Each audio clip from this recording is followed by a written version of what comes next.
Empezamos, amigos. El IVA al 15% arrancará desde el 1 de abril, lo confirmó hoy el presidente de la República, Daniel Noboa. El primer mandatario dijo que se necesitan recursos para pagos atrasados, temas de seguridad y enfrentar las inundaciones. La mañana de este viernes, en una entrevista con Diario El Universo y Radio City, el presidente de la República, Daniel Noboa, confirmó que a partir del 1 de abril próximo, el impuesto al valor agregado IVA subirá del 12 al 15%. El IVA empezará con el 15%. Tenemos 60 cantones inundados. Tenemos a todos los municipios y prefecturas con atrasos que llaman todos los días, desde la prefecta del Guayas hasta el alcalde de Chone y el de Echandía, que me preguntan cuándo nos vamos a poner al día. Para eso necesitamos recursos. Y al consultarle cuánto tiempo se mantendrá en 15% el IVA, Noboa dijo: esperemos que antes del próximo periodo. Sería lo ideal. La economía tiene que reactivarse para ir bajando el IVA.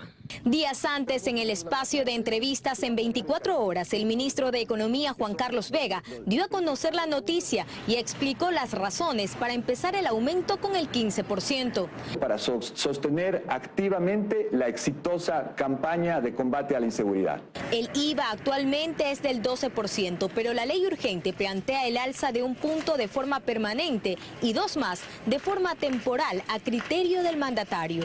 Para el economista Andrés Albuja, la medida resultará insuficiente si no se acompaña de otras acciones. El Ecuador tendría un ingreso adicional por 800 millones de dólares al incrementar los impuestos, pero es totalmente marginal. 800 millones de dólares frente a necesidades de financiamiento de casi 11.000, 12.000 millones de dólares es totalmente marginal. Entonces, Ecuador requiere otro tipo de medidas. La más fuerte, según Albuja, la focalización de los subsidios a los combustibles. Entre combustibles y energía son 6.000 millones de dólares anuales. Ahí está el grueso del asunto. Es casi la mitad de las necesidades de financiamiento. Son 6.000 millones anuales y que quedan de manera permanente. Eso es lo correcto. El Servicio de Rentas Internas recaudó más de 1.620 millones de dólares en enero del 2024. De esa cifra, 875 millones fueron por IVA. Este es el segundo impuesto que más ingresos le deja al fisco. Y Ecuador no tendrá más apagones. Este viernes el ministro de Energía anunció el fin de los cortes de energía eléctrica. A la par, el presidente Noboa anunció la creación de proyectos solares fotovoltaicos con una potencia en conjunto de cerca de 1.500 megavatios. Los apagones llegaron a su fin. Así lo anunció este viernes la ministra de Energía y Minas, luego de asegurar que Ecuador ha superado el estiaje. Inicialmente la cartera de Estado había suspendido los racionamientos eléctricos hasta el 29 de febrero, pero el incremento de precipitaciones ha permitido elevar los niveles de las reservas de agua de las hidroeléctricas. A la par, este viernes el presidente de la República presentó un mapa que destaca el potencial del país en energía solar y que identifica 7 ubicaciones para proyectos fotovoltaicos que en conjunto tienen una potencia de cerca de 1.500 megavatios. Con esto se pretende reducir la dependencia de la energía hidroeléctrica. Tener energía renovable en diferentes sectores y tener estabilidad como nación. El desarrollo de estos proyectos tiene un potencial de inversión que supera los 1.500 millones de dólares. Cifra que, de acuerdo al presidente Noboa, permitirá generar más empleo y oportunidades de desarrollo a las comunidades. Las localidades de los proyectos están en las provincias de Imbabura, Pichincha, Cotopaxi y Chimborazo, donde las plantas fotovoltaicas pueden ser un complemento a las centrales hidroeléctricas ya operativas. A finales del 2023, en Ecuador se registró la peor crisis energética en los últimos 20 años. Los apagones iniciaron el 27 de octubre y duraron hasta el 19 de diciembre.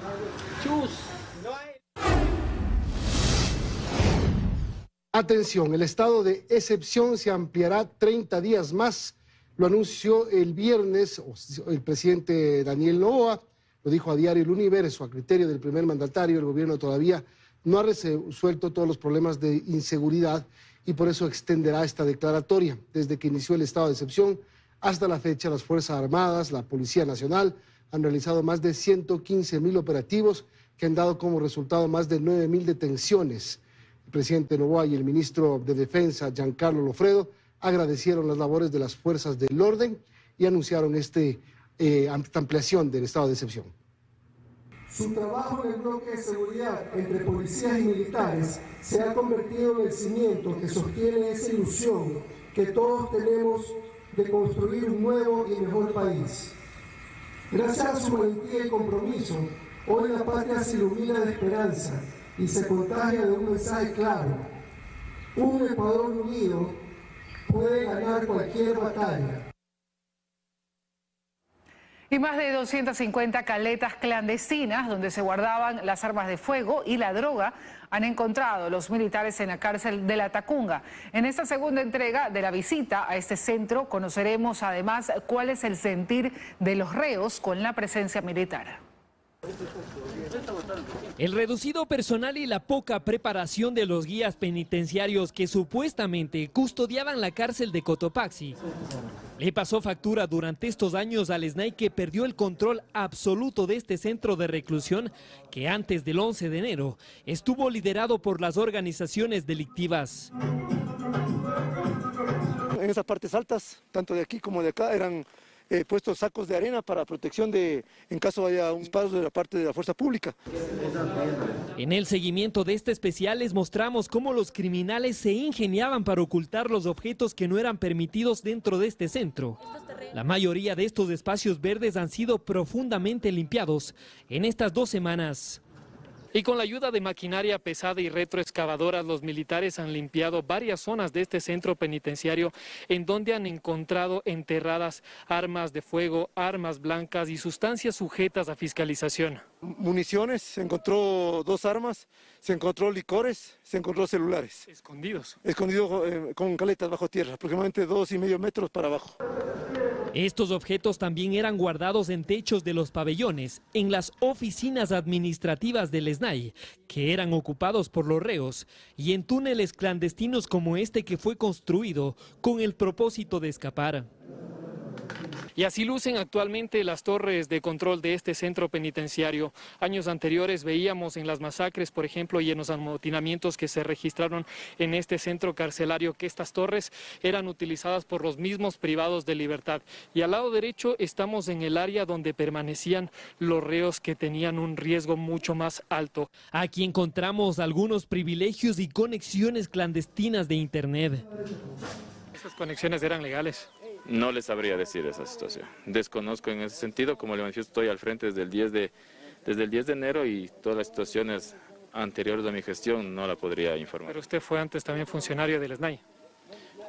Específicamente en el interior. Acá en lo que es etapas no.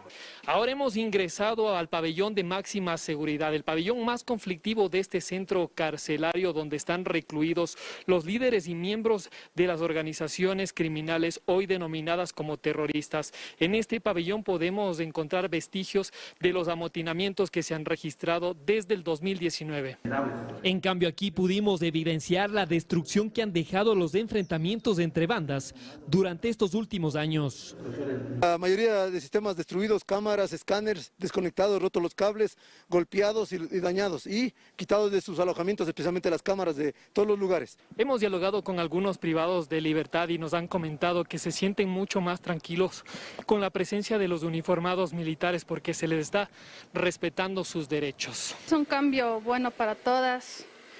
Estamos más tranquilas, la igualdad para todas las personas. ¿No se sentían tan protegidas con los guías penitenciarios? No, la verdad, no. Los privilegios por ahora se han eliminado en este centro de privación. Los espacios recreativos han sido rehabilitados y se recuperó la tranquilidad con la presencia militar. Este viernes, el SNAI y las Fuerzas Armadas confirmaron que 3 privados de la libertad se fugaron de la cárcel Cotopaxi. Los prófugos rompieron las rejas de la ventana para salir por el pabellón de máxima seguridad. 3 privados de la libertad rompieron la ventana de la celda de uno de los pabellones para evadir la seguridad y fugarse del CPL Cotopaxi. Inmediatamente se realizó un registro, un conteo de las personas privadas de libertad y se pudo evidenciar de uno de los pabellones de máxima seguridad no se habían ubicado a 3 PPLs. La SNAI, mediante comunicado, informó que Adán A, Kevin J y Víctor L evadieron los filtros de seguridad en el centro carcelario y presentaron la denuncia en la Fiscalía para las investigaciones correspondientes. El trabajo que realizó criminalística se pudo encontrar unas cuerdas artesanales que habían realizado con restos de la ropa, para que se presume que por ahí utilizaron para poder salirse de la celda. Por su parte, las Fuerzas Armadas confirmaron la evasión de los 3 PPLs. Este hecho lo identificaron durante el control diario en el CPL. En el centro carcelario existen algunos puntos que en la noche son oscuros. Se están haciendo las gestiones para alumbrar toda esa parte que es oscuro. La vulnerabilidad en el centro carcelario es aprovechado por los privados de la libertad.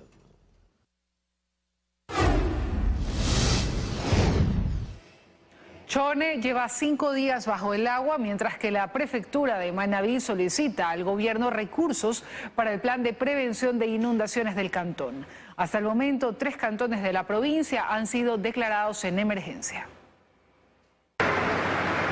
Las calles de Chone continúan bajo el agua. En ciertos sectores del cantón el nivel de líquido ha disminuido, mientras que en otras localidades aún se mantiene y alcanza el 1,5 metros de altura.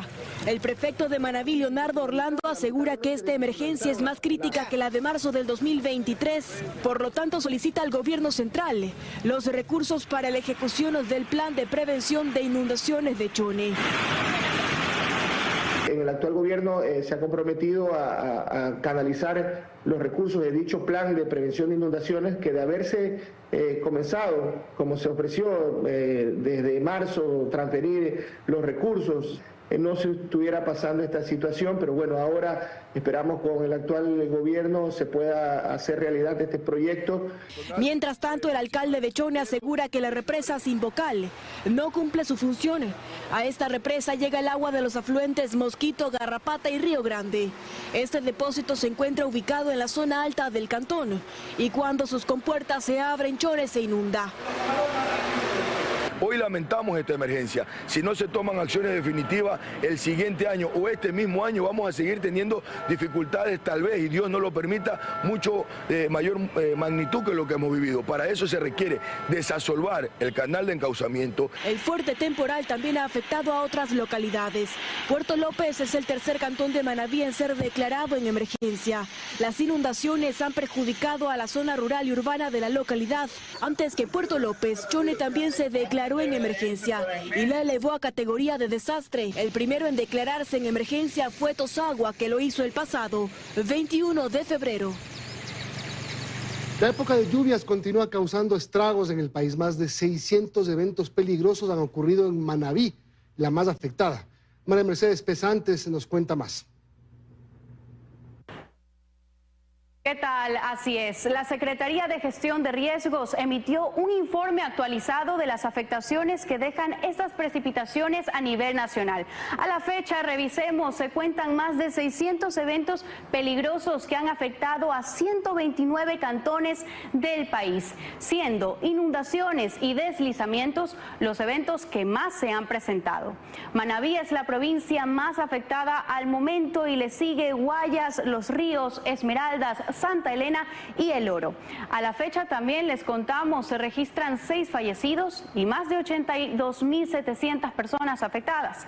Más de 100 unidades educativas registran daños, así como cerca de 19.200 viviendas.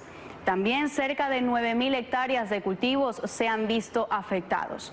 A partir de este sábado 24 de febrero hasta el miércoles 28, según el Instituto Nacional de Meteorología e Hidrología INAMI, las provincias de la costa que recibirán precipitaciones de alta intensidad serán las provincias de Los Ríos y el norte e interior de Guayas, mientras que en la región interandina lluvias de alta intensidad se presentarán en Santo Domingo de los Áchilas, mientras que en Cotopaxi, Bolívar, Azuay y Loja, además de fuertes precipitaciones, podrían presentarse tormentas eléctricas en horas de la tarde y de la noche.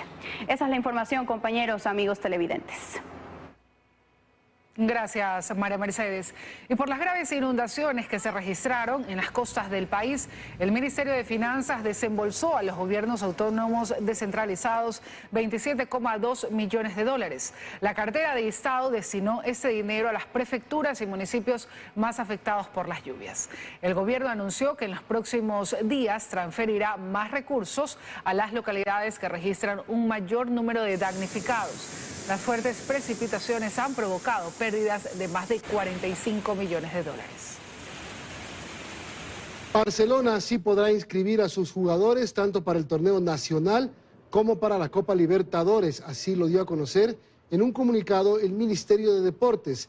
La Federación Ecuatoriana de Fútbol y la cartera de Estado garantizaron la participación del equipo amarillo con una solución concertada. Esta decisión permitirá que Barcelona pueda disputar en forma normal sus torneos este 2024. Seguimos, amigos. El nombre de Vivian Hernández, abogada del correísmo, que acumuló una fortuna de 15,3 millones de dólares a través de al menos 30 empresas que sirvieron para el esquema de corrupción en el caso Sobornos, aparece en 2 chats del caso Metástasis como gestora de favores a Leandro Norero.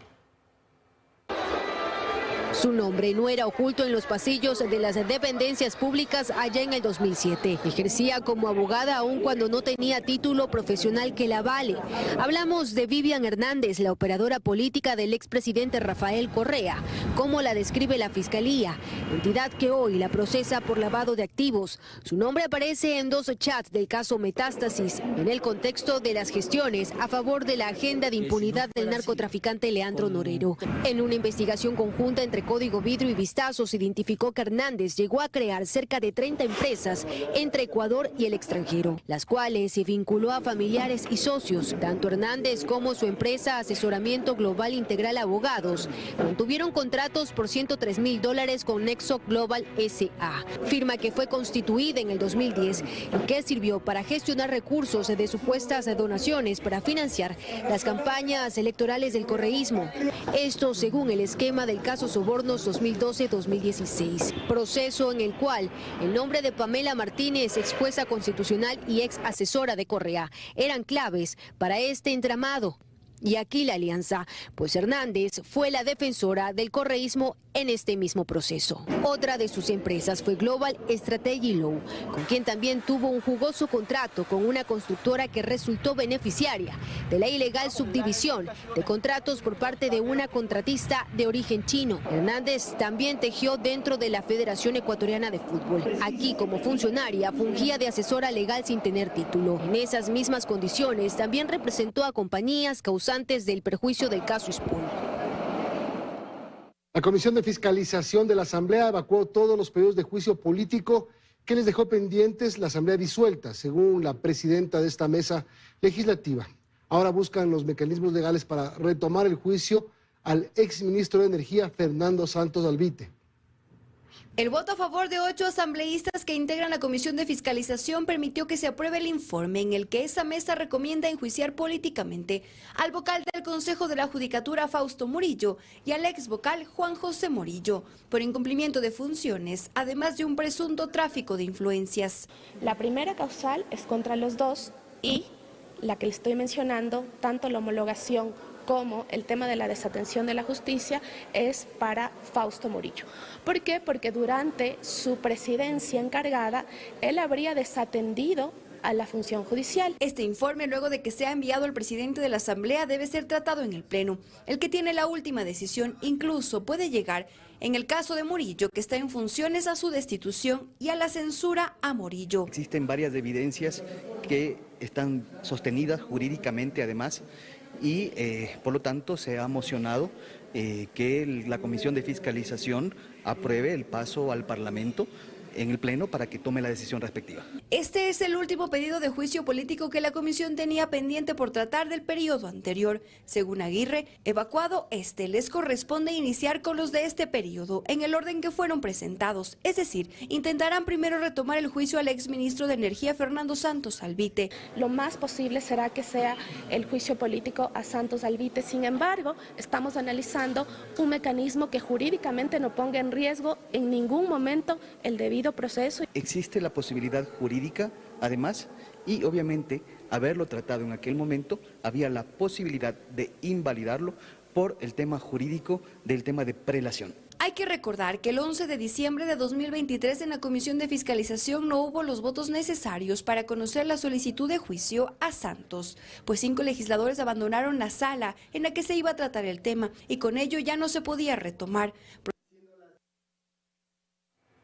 El Consejo de Participación Ciudadana nombró al ex juez de la Corte Nacional de Justicia, Merck Benavides, como nuevo integrante del Consejo de la Judicatura, en reemplazo del ex vocal Juan José Morillo, quien fue removido del cargo el pasado 29 de septiembre. Merck Benavides encabezó la terna enviada por la Defensoría Pública para este proceso de selección. De acuerdo a los vocales, fue el que demostró mayor independencia. El Pleno envió esta resolución a la Asamblea Nacional para que sea posesionado. El 21 de abril, los ecuatorianos regresaremos a las urnas para contestar las preguntas del referendo y consulta popular. Este jueves el CNE cerró el registro electoral con 13,6 millones de electores habilitados. Daniela Valencia nos cuenta más. Gracias, así es. Del número total de electores habilitados, 13,2 millones ejercerán su derecho al voto a escala nacional. 429,000 electores lo harán en el exterior. Para el desarrollo de esta jornada electoral, en la que los ecuatorianos responderán a 11 preguntas, el Consejo Nacional Electoral ha fijado un presupuesto de 60 millones de dólares, cuyo monto más grande, 21,4 millones, se destinará a talento humano. En cuanto al Fondo de Promoción Electoral, el Pleno fijó en 409,628 dólares la campaña en medios de comunicación y vallas. 204,814 dólares se podrán destinar a la promoción del sí y el mismo monto para el no. Recordemos que la campaña electoral se desarrollará del domingo 7 de abril al jueves 18 de abril. Muchas gracias. Atención, esta tarde el presidente de la República envió a la Asamblea el 5º proyecto de ley económica urgente. Se trata de la ley orgánica para el fortalecimiento de las actividades turísticas y fomento del empleo. El proyecto tiene 20 artículos y, entre otras propuestas, plantea 0 ISD para las aerolíneas, exoneraciones de impuestos e incentivos para proyectos turísticos, entre otros. Tras más de 3.000 operativos realizados en Esmeraldas en este 2024, en lo que va del año, la provincia recupera algo de calma. Existe un notable cambio en el entorno gracias a las intervenciones de la fuerza pública. Muertes violentas, balaceras, extorsiones, secuestros y gente corriendo por sus vidas, esa era la Esmeraldas de antes, una Esmeraldas inhabitable donde los negocios cerraban sus puertas a tempranas horas y los letreros de se vende o se alquila en las casas eran notables. Según cifras de la Policía Nacional, en el año 2022 se registraron 81 muertes violentas por cada 100.000 habitantes.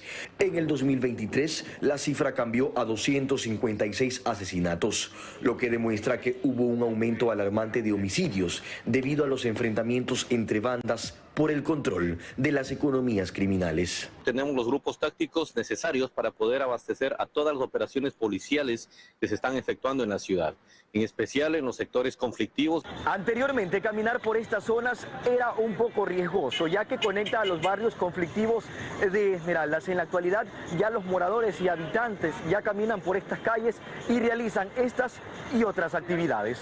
En la actualidad existe una importante y notable reducción de violencia, esto gracias a las intervenciones que realizan las Fuerzas Armadas y la Policía Nacional en las zonas conflictivas. Anteriormente los habitantes vivían con el temor constante, con actividades cotidianas limitadas por el riesgo inminente. Sin embargo, ahora la provincia ha recuperado aproximadamente el 90% de su esencia. La población puede disfrutar libremente de los espacios públicos sin miedo, con locales comerciales abiertos hasta altas horas de la noche y realizando actividades como compartir en familia, sintiéndose más seguros. La gente está más tranquila, está más ubicada, pueden trabajar. Estamos mucho más tranquilos, ya podemos por lo menos salir. Anteriormente no se podía ni sacar el teléfono aquí donde estamos sentados, ahorita ya lo estamos haciendo.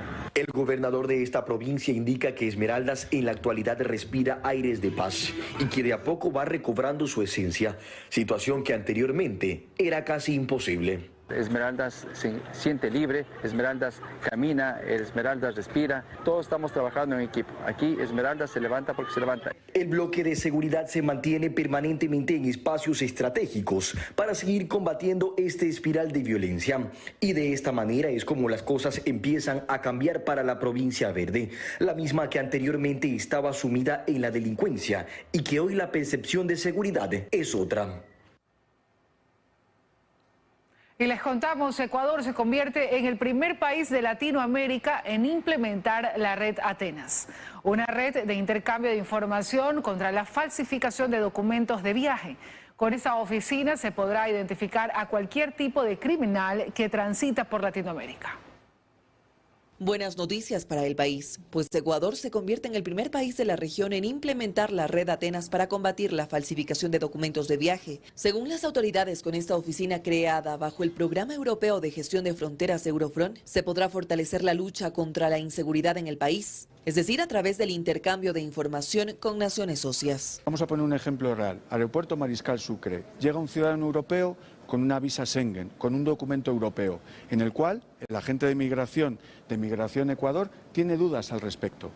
El procedimiento es muy sencillo. A través de la oficina .Atenas Ecuador se pone en contacto con la oficina .Atenas, en este caso en Madrid, y a través de una serie de medidas se verifica ese documento. Es decir, se verifica si es real. Procedimiento que tarda entre 6 y 7 minutos. Con ello se valida la información. En Ecuador funcionará en un inicio de forma autónoma y luego estará conectado con los otros puntos nacionales del resto de países socios de Eurofront. Tras la declaratoria del conflicto armado, sí ha ido disminuyendo, tal cual se han ido elevando los niveles de seguridad en el país, pero lo que queremos es aumentar las capacidades de detección de este tipo de documentos. Hemos detectado más 6.000 documentos falsos y localizado a más de 35 fugitivos internacionales con códigos rojos. Pero para que esto sea posible, al país ya arribaron expertos europeos que capacitarán a autoridades ecuatorianas. El objetivo fundamental es articular esfuerzos para así combatir a todo tipo de criminal que transita por Latinoamérica. Se espera que en los próximos meses se integren a este proyecto Argentina, Perú, Paraguay y Colombia.